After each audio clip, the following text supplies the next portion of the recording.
Hello everyone, welcome back to my channel doctor Shivani's dream life.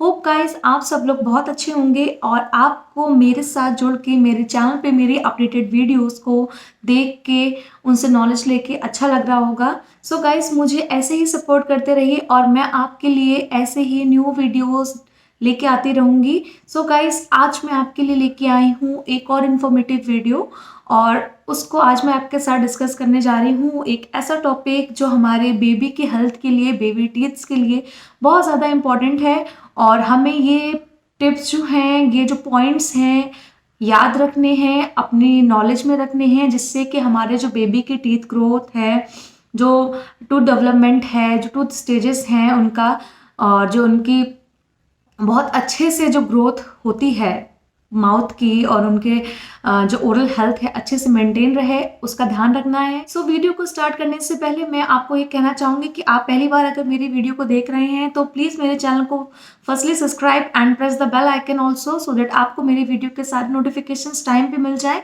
और अगर आप मेरे साथ ऐसे ही बने हुए हैं स्टार्टिंग से तो thank you so much guys for subscribing मी और मेरे को सपोर्ट करने के लिए। गाइज आज जो मैं आपके लिए टॉपिक लेके आई हूँ जिस पर मैं आपसे बात करूँगी वो है बेबी टीथ। जो बेबी के दांत होते हैं उनके जो एक फैक्ट्स हैं, जो एक पॉइंट्स हैं आपको रिमेंबर रखने हैं, उस पर हम बात करेंगे। मैं आपको 9 to 10 टिप्स दूंगी और इसको आप अपने बेबी के साथ, बेबी की जो ग्रोथ है, डेंटल ग्रोथ है, ओरल ग्रोथ है, इसके लिए आपको बहुत हेल्पफुल रहेंगे। So without wasting time let's get started.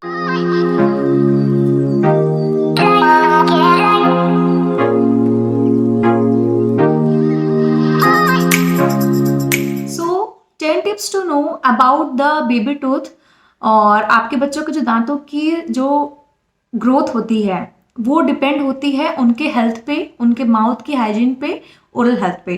तो सबसे पहला टिप मैं आपको ये दूंगी कि आपको ये ध्यान रखना है कि बच्चों के दांतों में जो इन्फेक्शन, जो केरीज, जो भी प्रॉब्लम्स आती हैं वो बैक्टीरिया की वजह से आती हैं।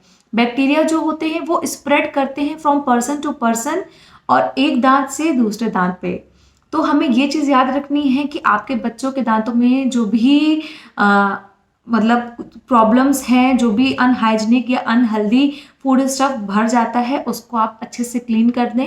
माउथ को गंदा नहीं रखें, हाइजीन अच्छे से मेंटेन करें ताकि बच्चों के टूथ की जो ग्रोथ है और डेवलपमेंट है बहुत अच्छे से हो। तो second tip for you is आपको मेक श्योर रखना है कि आप, आपकी फैमिली और आपका बेबी डेंटिस्ट के पास रेगुलरली फॉलोअप के लिए, डेंटल चेकअप के लिए जाते रहें, क्योंकि आप अच्छे से हेल्दी रहेंगे तो आपका बेबी भी अच्छे से हेल्दी रहेगा। आपकी फैमिली, बच्चे की सराउंडिंग जो है वो हेल्दी रहनी चाहिए, फिट रहनी चाहिए, ताकि जो इन्फेक्शन है वो फैमिली से आप पे और आपसे आपके बेबी को नहीं पहुंचे, बिल्कुल भी स्प्रेड नहीं हो।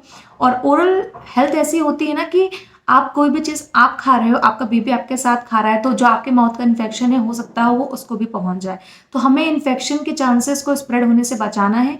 तो हमें अपने रेगुलर डेंटल चेकअप कराते रहना है, अपनी फैमिली का, इवन अपने चाइल्ड का। आपको ईयर में 2 बार चेकअप ज़रूरी है। अगर बच्चे की टू डेवलपमेंट और ये ग्रोथ स्टार्ट हो चुकी है तो आपको हर मंथ बच्चे का रेगुलरली डेंटल चेकअप ज़रूर कराना है, ताकि आपके बच्चे के अंदर कोई भी प्रॉब्लम या कोई भी जो ग्रोथ डेवलपमेंट हो रहा है वो प्रॉब्लम क्रिएट नहीं करे और इरेगुलरिटीज आपके बच्चों के दांतों में नहीं आए। थर्ड टिप मैं आपको ये दूंगी कि आपको ये भी मेक श्योर रखना है कि जैसे ही आपके बेबी का फर्स्ट टूथ आता है, आपको उनको डेंटिस्ट के पास जाके दिखाना है अपने बेबी को। और अगर आपके टूथ डेवलपमेंट बच्चे के दांत की अच्छे से हो रही है तो आपको रेगुलरली फॉलोअप कराना है। अगर 1 साल के अंदर बच्चे के टूथ में कोई भी डिले हो रहा है ग्रोथ में, को डेवलपमेंट में, तो उसके लिए भी आपको डेंटिस्ट के पास जाके बच्चे का चेकअप करवाना है कि जो उसकी ग्रोथ होने वाली है, टीथिंग प्रोसेस जो है वो डिले क्यों है, और अगर हो रहा है तो कितने टाइम बीइंग बाद मतलब वो स्टार्ट हो जाएगा वो प्रोसेस। तो इसके लिए आपको डेंटिस्ट के पास जाना ही है। 1 साल के अंदर की एज में भी आप जाएंगे। और अगर आपके बच्चे का एक टूथ निकल आया है तो आपको उसके लिए भी बच्चे को डेंटिस्ट के पास लेके जाना है, ताकि आगे इन फ्यूचर जो बच्चों की टूथ प्रोसेस है उसमें कोई प्रॉब्लम नहीं आए और उसको डेंटिस्ट अच्छे से चेक कर सके। नेक्स्ट टिप आपके लिए ये है कि जैसे ही आपके बच्चों के फ्रंट टीथ, इवन मतलब सारे टूथ भी आ जाते हैं और बच्चा ब्रश करने लायक हो जाता है, इस एज में आपको बच्चे को टूथब्रश और टूथपेस्ट से ही ब्रश करवाना है। आपको ये ध्यान रखना है कि आप फ्लोराइड बेस्ड टूथपेस्ट लें, और बच्चों के लिए जो टूथब्रश हैं वो चाइल्ड वाले ही लें और सॉफ्ट ब्रशेस वाले लें, एकदम सॉफ्ट हों, ताकि बच्चों के गम्स एरिया में कोई प्रॉब्लम नहीं आए, उन पे इफेक्ट नहीं करे, और अच्छे से स्मूथ सरफेस हो उसका टूथब्रश का। और फ्लोराइड बेस्ड टूथपेस्ट ही आप अपने बच्चे को दें। और जैसे ही बच्चे की एज हो जाती है, बच्चे के टूथ आ जाते हैं, आपको उनको ब्रश कराना स्टार्ट कर देना है। साथ ही साथ आप उनको ब्रशिंग टेक्निक भी स्टार्ट से ही सिखाएं, ताकि वो आगे उसको मेंटेन कर सकें, उसी प्रोसेस में ब्रश करें, ताकि उनके in future tooth decay, tooth cavities या कोई टूथ पेन या गम प्रॉब्लम्स नहीं आए। नेक्स्ट टिप मैं आपको ये दूंगी कि अगर आपके बच्चा ब्रश करना स्टार्ट कर चुका है तो आप उसको मिनिमल अमाउंट, मतलब एक smear amount of toothpaste he, fluoride based toothpaste बच्चे के ब्रश में लगा के दें। क्योंकि अगर आप ज़्यादा क्वांटिटी में बच्चे को टूथपेस्ट लगा के दे देते हैं तो बच्चा उसको सॉलो कर जाएगा, तो उसके अंदर वो फ्लोराइड बेस्ड जो टूथपेस्ट है वो उसके बच्चे के अंदर चला जाएगा, वो सॉलो कर लेगा, वो भी उसके लिए हेल्थ के लिए सही नहीं है। तो एक मिनिमल अमाउंट का, स्मेयर अमाउंट का बच्चे को टूथब्रश में आप पेस्ट लगा के देंगे। एक टिप कहते हैं ना कि एक पिंच ऑफ सॉल्ट जैसा होता है, तो वैसे एक पिंच ऑफ पेस्ट आपको बच्चों को लगा के देना है। और कोशिश करें कि बच्चा जब तक आपका छोटा है, जब तक वो खुद मैच्योर नहीं हो रहा है, आप बच्चों को साथ रह के ब्रश करवाएं, साथ खड़े होकर करवाएं। इवन अगर आप खुद कोशिश करें तो आप उसको हेल्प करें ब्रशिंग करने के लिए, और करने के बाद आप खुद चेक करें कि उसने अच्छे से ब्रशिंग करी है कि नहीं करी है, उसका माउथ अच्छे से क्लीन है कि नहीं है, और उसका जो पूरा सरफेस है वो साफ हो चुका है कि नहीं।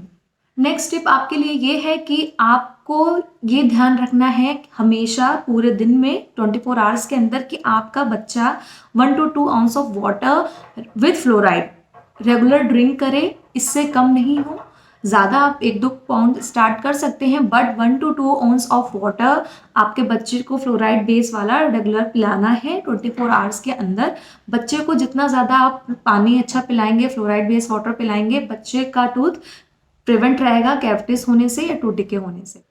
नेक्स्ट टिप आपके लिए ये है कि आपको ये ध्यान रखना है कि आप अपने बच्चे को, अगर आप सुलाने जा रहे हैं या बेड पे लिटा रहे हैं, तो उसको फीडिंग बॉटल नहीं दें, या कोई भी जूस आप पिलाते वक्त उसको माउथ में नहीं दें।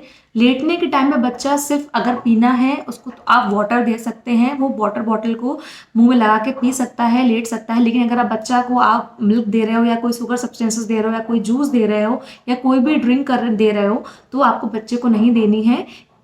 ये भी ध्यान रखना है कि बच्चे का अगर टीथिंग प्रोसेस स्टार्ट हो रहा है तो उस टाइम पे भी आपके बच्चों को, आपको कोई भी ऐसी लिक्विड चीज़, जैसे लिक्विड शुगर सब्सटेंसेस नहीं देना है कि बच्चा लेट के उसको पिए।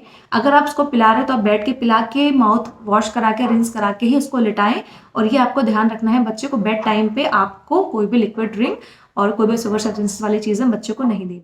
नेक्स्ट टिप मैं आपको ये दूंगी कि जब आपके बच्चों के दांत, मतलब टीथिंग प्रोसेस उनका स्टार्ट हो चुका है, या उनके बच्चों के दांत आ भी गए हैं धीमे धीमे से, 4 to 5 या 6 टूथ आ चुके हैं, आपको खुद ये कोशिश करनी है मदर को कि बच्चे को नाइट फीडिंग नहीं दें। उनको ये कोशिश करवाएं कि रात में बच्चे जो सो के उठते हैं उनको फीड नहीं करवाएं।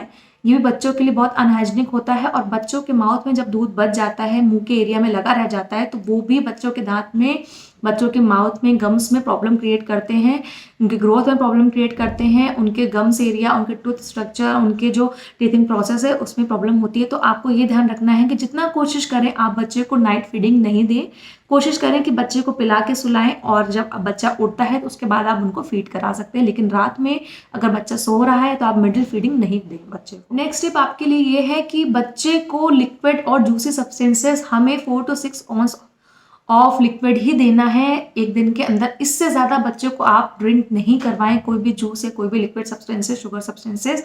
इससे बच्चे की हेल्थ पे इफेक्ट पड़ेगा, बच्चे के ओरल हेल्थ पे भी इफेक्ट पड़ेगा। तो हमें ये ध्यान रखना है, वाटर इज ओके। आप वाटर बच्चे को सुबह भी उठ के, जैसे बच्चा उठता है तो आप वार्म वाटर दे सकते हैं, बच्चे को मिडिल में दे सकते हैं, शाम को दे सकते हैं, रात में, इवन सुलाने के टाइम पे भी आप दे सकते हो। लेकिन कोई भी शुगर सब्सटेंसेस आप एकदम मॉर्निंग में स्टार्ट नहीं करवाएं, और एकदम रात में बच्चे को एकदम शुगर सब्सटेंसेस नहीं दें। और कोशिश करें कि 4 to 6 ounce ऑफ लिक्विड या ड्रिंक ही बच्चे को एक दिन में प्रोवाइड करें। नेक्स्ट एंड लास्ट टिप मैं आपको ये दूंगी कि आप कोशिश करें कि अपने बच्चे की जो, अगर उन्हें थंब सकिंग की हैबिट है, लिप बाइटिंग की हैबिट है, या फिंगर बाइटिंग की हैबिट है, या चिक बाइटिंग की हैबिट है, तो वो अंडर एज, मतलब एक एज में अंडर 6 बच्चा आपका 3 साल के एज के अंदर है, तो वो कोशिश करवाइए कि उसको वो बच्चे की आदत छूट जाए, ताकि उसको ऑर्थोडोंटिक प्रॉब्लम नहीं आए। ऑर्थोडोंटिक जो आपके बच्चों के टूथ का है ग्रोथ है वो माल ओक्लूजन में प्रॉब्लम नहीं क्रिएट करे। तो आपको ये कोशिश करनी है कि बच्चे के अंदर अगर कोई ओरल हैबिट्स हैं, आप नॉर्मल हैबिट्स हैं ओरल हेल्थ की, तो वो उससे पहले टाइम पे ही छोड़ दे। और अगर नहीं छोड़ रहा है तो 3 to 5 ईयर्स के अंदर उसको इसको ख़त्म करवाना ही है। और 3 साल के बाद अगर उसके अंदर ये चीज़ें नहीं ख़त्म हो रही हैं तो आपको डेंटिस्ट के पास जाके बच्चे को दिखाना ज़रूरी है। सो गाइज, ये 10 टिप्स थे जो मैं आपको आपके बेबी के जो टूथ डेवलपमेंट है, बेबी टीथ के लिए जो उनकी ग्रोथ है, उनका डेवलपमेंट है, उनके ओरल हेल्थ है, जो टीथिंग प्रोसेस स्टार्ट होता है बच्चे का, उस टाइम पे आपको क्या ध्यान रखना है। बच्चा छोटा है तो टीथिंग प्रोसेस जब स्टार्ट हो रहा है तो आपको क्या ध्यान रखना है। इन सब चीज़ों को मैंने मिला के 10 पॉइंट्स आपको बताए हैं। मैं आगे भी इन फ्यूचर आपको और भी ऐसे नॉलेज बच्चों के लिए प्रोवाइड करूंगी, मदर के लिए प्रोवाइड करूंगी। गाइस, अगर आपको मेरी ये इन्फॉर्मेटिव वीडियो पसंद आई हो तो please like, share and subscribe to my channel. And also मुझे कमेंट करके भी ज़रूर बताइएगा। और अगर आपको कोई भी टॉपिक पे बात करनी हो, कोई भी नॉलेज चाहिए हो, तो आप मुझे कमेंट सेक्शन में पूछ सकते हैं। और इसी तरीके से मेरे साथ बने रहिए और मुझे ऐसे ही सपोर्ट करिए। मैं आपके लिए न्यू वीडियोस ऐसे ही अपलोड करती रहूँगी। और फिर हम नेक्स्ट टाइम मिलेंगे एक न्यू वीडियो के साथ। Till then take care, bye.